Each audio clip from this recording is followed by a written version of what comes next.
Hello, hello, hello again. And we are in the Out of the Mud studios in downtown Flint. And welcome to the Out of the Mud universe. Today we have another awesome, awesome talk with Mr. Daru Mitchell and his show Connected and Protected. Today's title is Singleness of the Collective Mind. And now introducing Daru Mitchell. Good evening, good afternoon, top of the morning, wherever you are in this world. We're going to say, as a matter of the singleness of mind, I'm not discounting unity, but that no matter if you're unified as a people or not, if you single are in your mind to what benefit in this continent, on this continent, in this collective of states called the United States, I would say, no matter what area you come from, and what persuasion you're under or what indoctrination you've had, as a matter of a singleness of mind, it would present itself in the desire to see a betterment for yourself and your loved ones.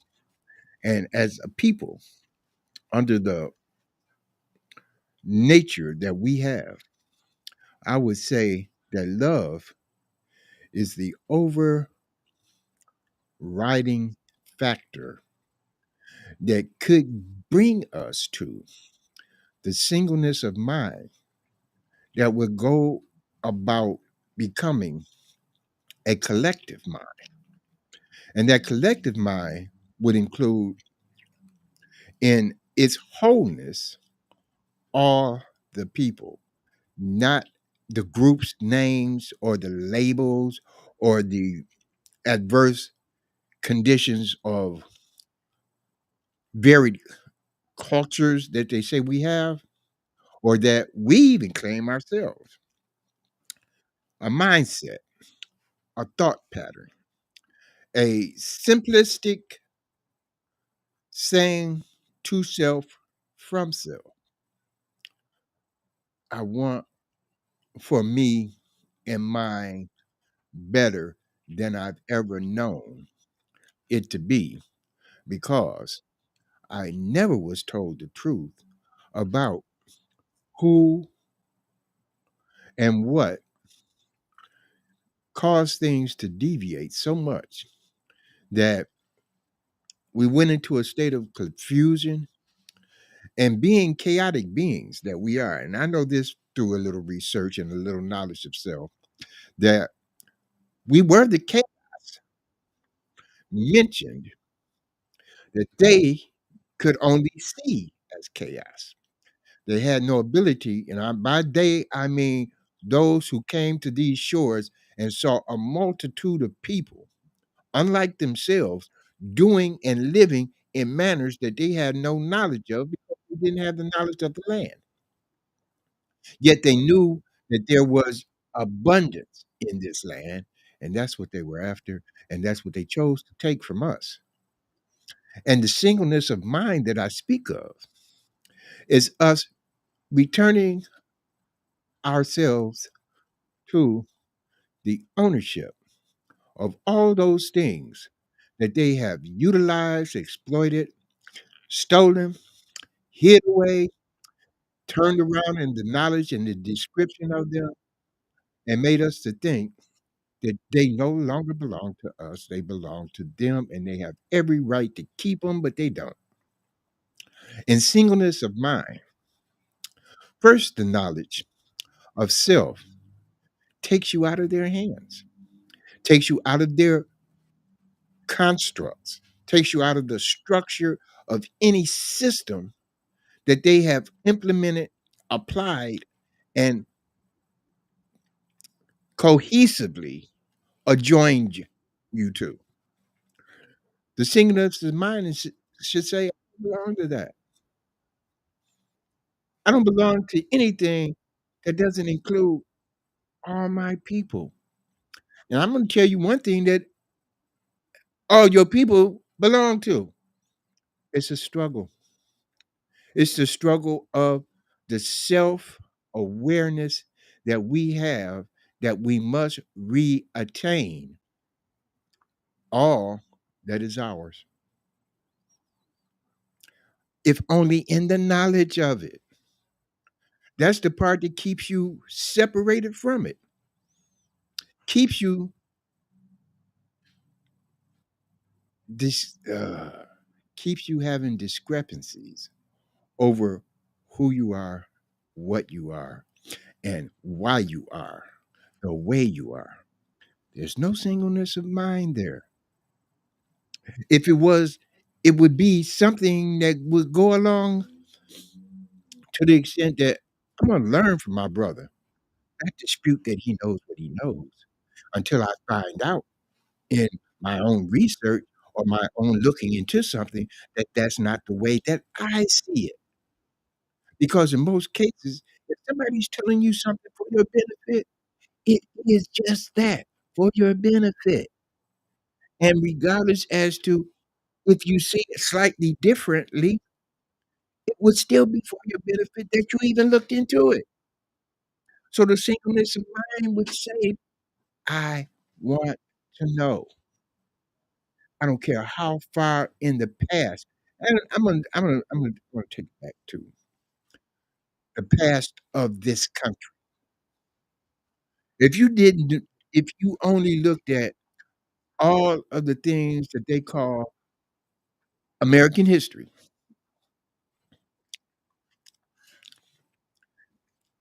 and the fullness of those things, you don't see yourself in it. Excuse me. You don't see yourself or someone looking like you involved. It's not American history. It's a proposed American history that you're supposed to accept wholeheartedly without questioning and unconcerned, without question and with unconcern. So Because I got a question. I apologize for okay, interrupting. How important, if at all, is sustaining, knowing, and researching your history, your personal history, especially as what we're labeled Negro, Black, African American, and so well, in to answer that question, first of all, as I stated earlier, maybe you didn't hear me, remove all those labels and look in the mirror and define yourself. And then once you define yourself, research to find where you are. And in this country, you will find that at one point, all of those labels were added to you. They even have the date and the ways that they made those constructs to be. And there are people who have proven those things. You have people that you can quote. People like Dane Calloway, people like Elijah Muhammad, people like uh, even Israel United of Christ, Dr. Ben, John Heinrich Clark, all of these people. As a matter of fact, I would say in the long run, in doing your research, why would you look for someone who's been lying to you all the time to now tell you the truth? When you get to the point where you find that they lie, look for someone in the same years that were giving you other information. And you're going to find that those people look like you in the sense that they are melanated people and they have your best interest in heart by letting you know that you were lied to, that you were never that way, that you were this way, and that you had the desire not to be so harmful to others as to allow them to actually harm you. And that, my dear, my people, I'm gonna put it like that. That, my people, is a mind construct that was also implemented, you know. But I'm not gonna go off into that too much because that involves spirituality and religions, stuff like that. So I'm gonna still say a singleness of mind, even to quote a few passages in the Bible. You know, when they were building the Tower of Babel, what was said about those people in that time, they were all of one mind, of one language, and one ideal, and that was to build a tower that reached heaven so they could so they could consult with God themselves. And what happened? Oh, they got somebody's attention, or they got those entities attention because they say, "Let us go down." But they are doing something for which, if they complete it, we would not be able to withstand them. So let us go down and confuse their tongues and scatter them about so that they don't even understand each other anymore. And they would have so many different mindsets that they couldn't come together and redo this thing. And they destroyed, to a certain extent, the Tower of Babel. Now, I get back to the singleness of mind that we should have as people. And I mean this to the extent that we were the people in Pangera or any other name that you want to call it before times, ancient times, when only melanated beings were on the land masses. You understand? Because I took some looking now. I done did a few lookings myself. You understand? Which y'all call research or whatever. I know it's in a passage in the Bible that said, in the days of Peleg, the land masses broke up so that they caused a continental drift. And guess what? There were people on those lands when they broke up and drifted apart. They were all fine people. Now, what happened therefore after? Oh boy, I can't even go into all of that because I didn't go through all of that. What I do know is wherever a person lands at, the landscape provides, or the land provides their nourishment. The skies and elements provide their climate, and in certain areas, you have more heat than in other areas where you have less heat. Less sunlight, lighter complexions. Just follow that throughout its journey, if you will, and you'll end up with the different species or different natures of people. I won't even go into classification of races. We're going to just say that even then, once those lands were split, people became different and differentiated from each other. They, some had prosperous lands, some had prosperous people, some had unknowledged people, some had fully knowledge people. I didn't understand how some lands had things to trade and other lands had nothing that needed, but they couldn't get it because they had nothing to trade. So what did they do? They went in to get what they wanted. They may have asked for it, maybe they didn't. Maybe they just said, okay, it's there, we need it, we're gonna take it. Seems to me that's how war started. That's just my okay. So go back to singleness of mind. What happened when in this country people came from somewhere else? Now that the whole discussion these days about immigration and so on and so forth.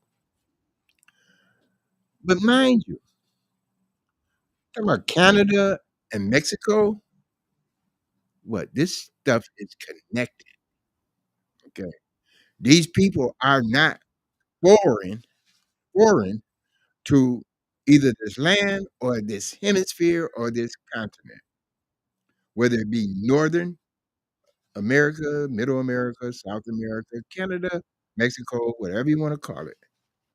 It's still one connected landmass. So what are you saying?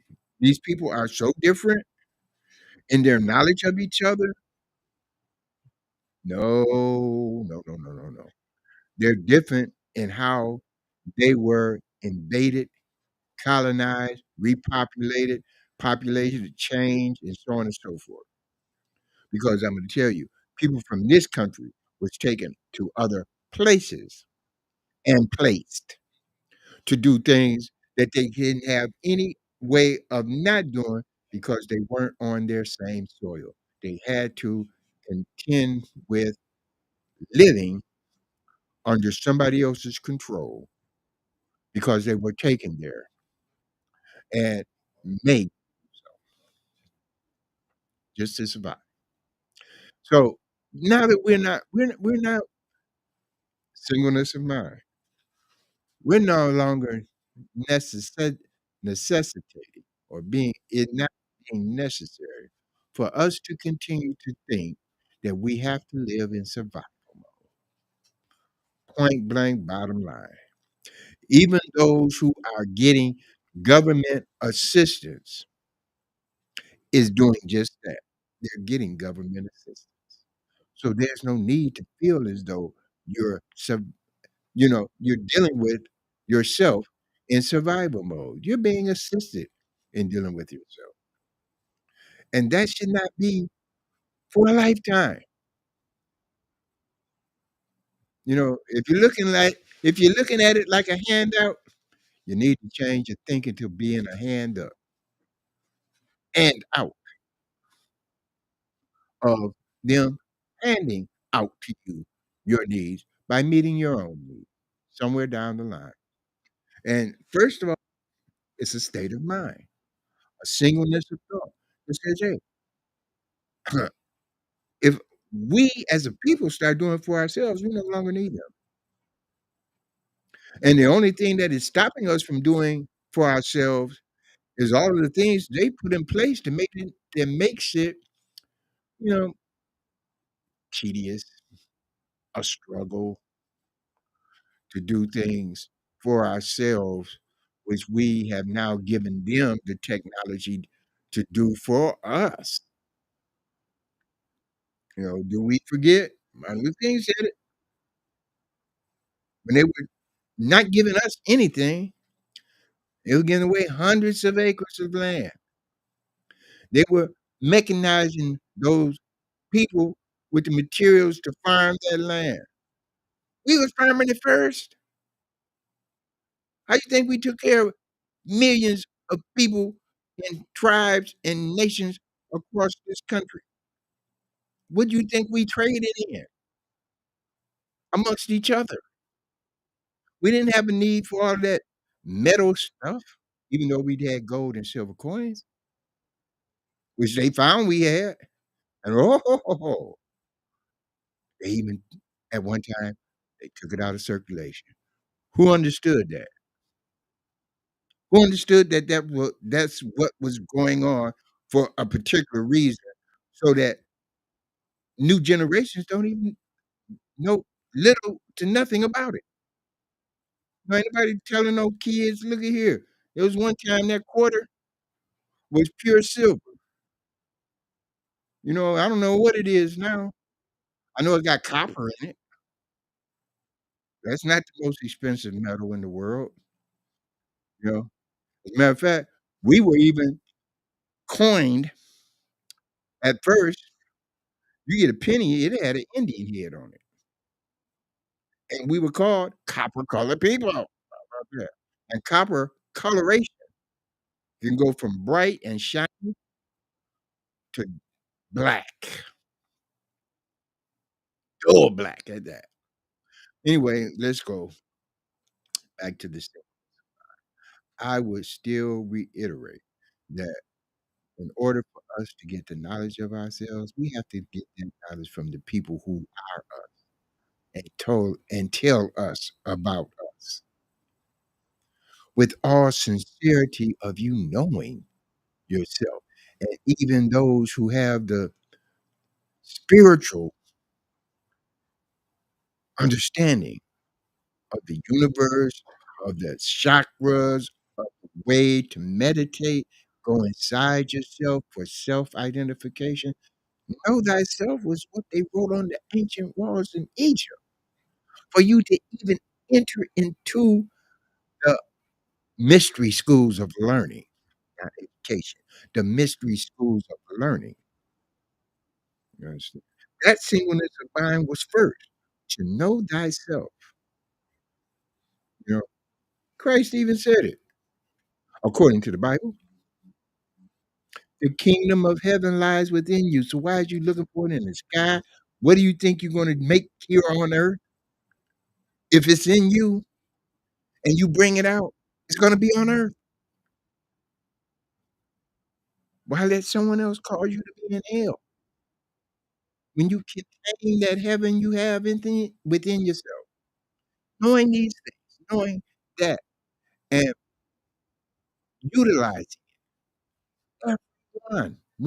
every one, singleness of mind.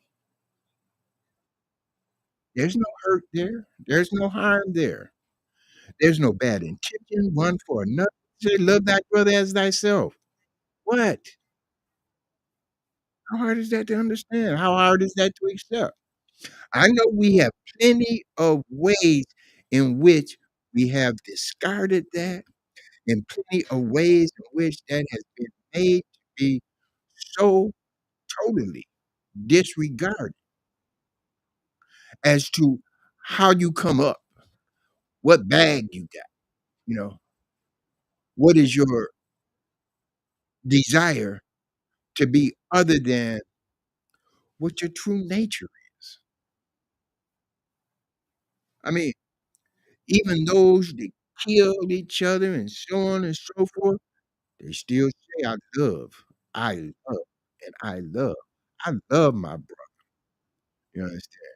We all in this thug thing, or we all, by groups. You understand? Their singleness of mind within groups that they call what is it, codes or uh, rules of the game, or you know these things that you kind of put yourself in as a clique that maybe somebody else don't know, but they can infringe on, they can uh trespass into, and so on and so forth, unknowingly, because it's not open knowledge. You know, they the your teachers codified it, codified, codified, whatever the word is. They put things in coded manner that you learned, and I'm going to say subconsciously, you understand, that you tended to emulate, even though they were emulating you in the first place. And that's why it was so natural for you to grasp it so quickly and utilize it so much that they wrote the beginning of and they wrote the end to, because let me clear, they indoctrinate to the extent that they knew what that indoctrination would cause in your action, the way you thought, and what you did, to what ends you would reach in doing so. So they were always right there at the end to take any benefit that you may have acquired during that line of your journey, coming to that conclusion. And they would say, "Oh, well, okay, we'll give you this because it's so few of you. that we can give you this and promote it to the rest of your people, to the masses, as to if you align yourself with what these people did, you can reach this point too. So saying, we're gonna use you as a demonstration. We're gonna put you in a position no, we're gonna put you in a position of prominence to say, do what they did, which is, of course, align with what we're telling you to do, even though it's more for our benefit than it is for yours.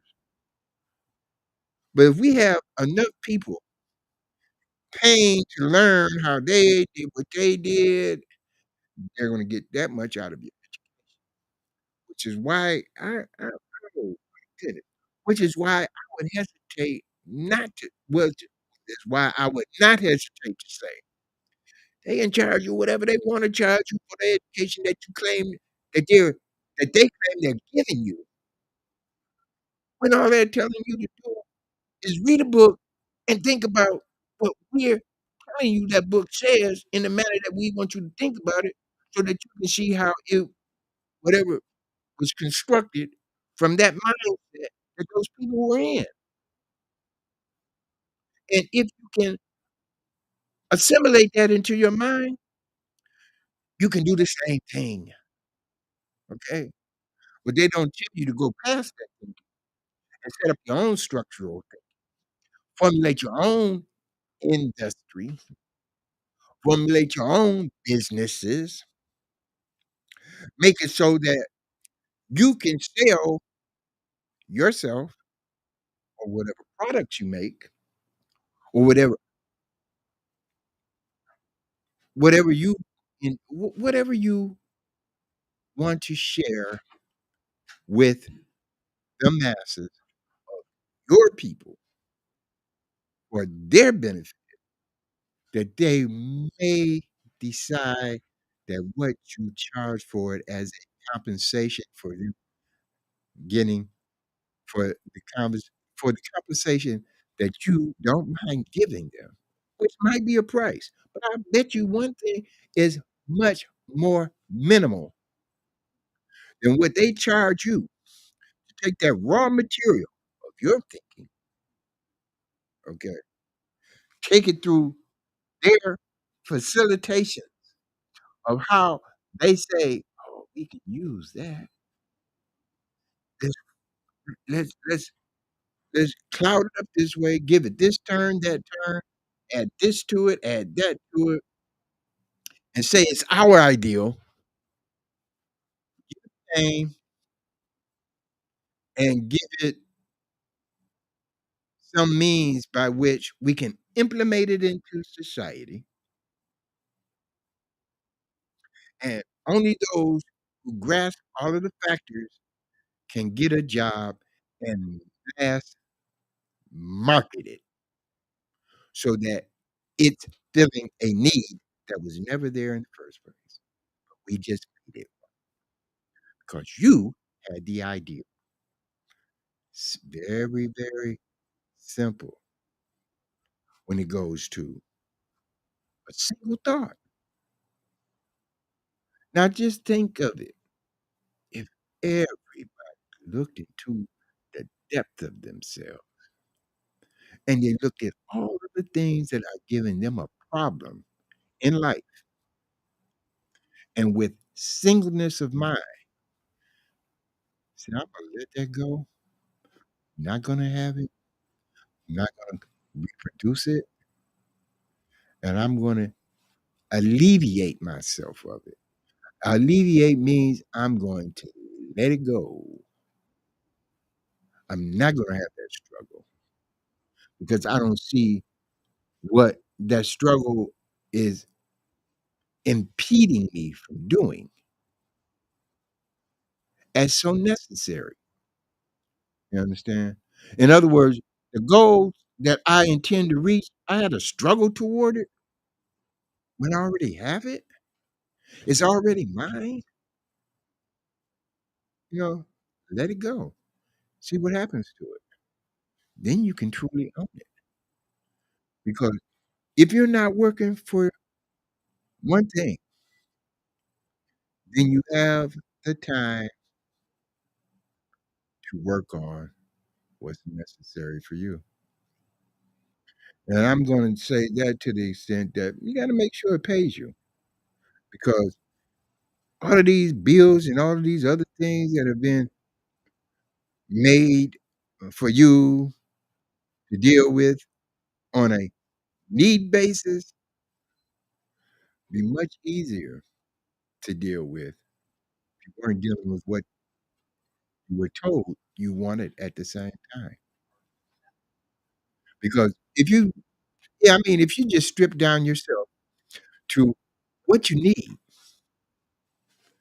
leave off all want, all what they consider you should need, not, man, I mean, your needs, what you know you need, not what somebody else tells you. Understand? And alleviate all of the confusion in your head. You alleviate all of the constructs that have been put before you, and you come to that singleness of mind that says, "Look, I can go ask my brother, hey man, can I get a ride to work with you? Uh, matter of fact, I don't have a job yet, so I'm going to where you're working to apply for a job. But can I get a ride? Even if I have to sit around and wait to get off of work to get a ride back, I might get hired the same day. I'm telling you. But I do need a job. I don't just want one. I don't just want that one because someone else says like, okay, you should go for that job because it pays this, that, or the other. I need that job. I am able to do that, attesting to my own skills. Ability. So therefore, that singleness of mind says, okay, now the rest of this stuff I ain't got to deal with. There's no struggle there. Of course, it depends on whether or not your brother says, yeah, you can ride with me, man. I got no problem with that. You're gonna burn the gas anyway, you know. Maybe you even give him a little hand with that. But at the same time, I'm saying this as to a singleness of mind throughout a collective. That means if you're Muslim, if you consider yourself Christian, if you consider yourself Baptist, Evangelist, any of those other things, if you consider yourself Democrat, if you consider yourself Republican, if you consider yourself indigenous, if you consider yourself African, whatever, if you're a melanated being in this land and everything before you is a struggle, singleness of mind says that in your land,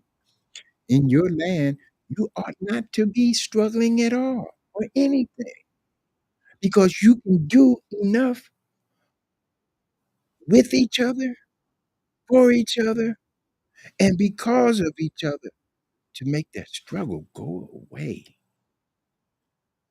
You're not going to have to deal with what someone else, get this word, demands of you. Singleness of mind says, I love doing what I'm doing. I love those I'm doing it for. And anyone who's not included, hey, what does that say about that love? They don't have it. Not only are you not sharing it with them, but they don't have it in the first place. The reason why they ain't included. Singleness of mind. Somebody wants to give you a hard time about something that's yours. I mean, wow, I have so many ways of giving you a for instance, and I'll do so in one manner. For instance, you done pay $50,000 for a little two-bedroom house. You done paid it off. You paid it off. You bought it. It's yours. There's one little item that you got going on that's never fully paid, and and that's taxes. Now check this out. It took you 30 years to pay off that house. In 3 years of not paying your taxes, you are up for foreclosure in which they take it back. Oh my goodness. Singleness of mind says that ought not be. How? 30 years 30 years of life paying for this, and who knows, I might get sick to the point where I have no one to deal with this because I ain't even in my right mind to tell nobody how to deal with what I got, how I got it, where it's at, and, do this for it, and so on and so forth. I come out of a just say you was in a coma. Come out of a coma and you ain't got nothing. Why? Because they had a way to take back what you consider you bought.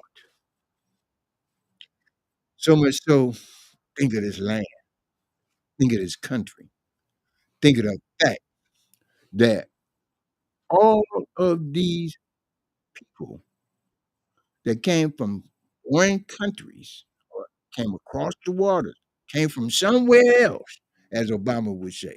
If you weren't here in the if you weren't here first, you came from somewhere else. I love that about that man. I mean, that was one thing that stuck with me that he said when he was talking to that college group about getting an education and so on and so he basically said, well, he verbatim said, "If you weren't here at first." Now, come on, the president, the first black president, as they wanna call it, whatever you wanna say. If he said there was somebody here at first, and if you weren't them, you came from somewhere else. So, how many people actually came from somewhere else? And how many other people has made themselves think that they were always here, that this is their land. They have the right and the say so over everything, airtime, and they really don't even count. It comes down to what they know of this land, what the land itself tells them, what those ancestors whose blood is in this land that still speak. You know how they say it in the Bible? God said, uh, "What have you done with your brother? Or his blood cries out to me from the land." Hey, see, you got to take these little insignificant things that they make you, they want to gloss over, as they put it, say it has no merit because when you use it, it denies them because they weren't there in the first place. You understand? So that singleness of mind, it says you don't even have to deal with unity when it comes to the conscious energy that you direct out into the universe and what comes back from that because it collects itself together. That's the collective mind into the all mind. And with that, I'm going to say get to a singleness of mind and share it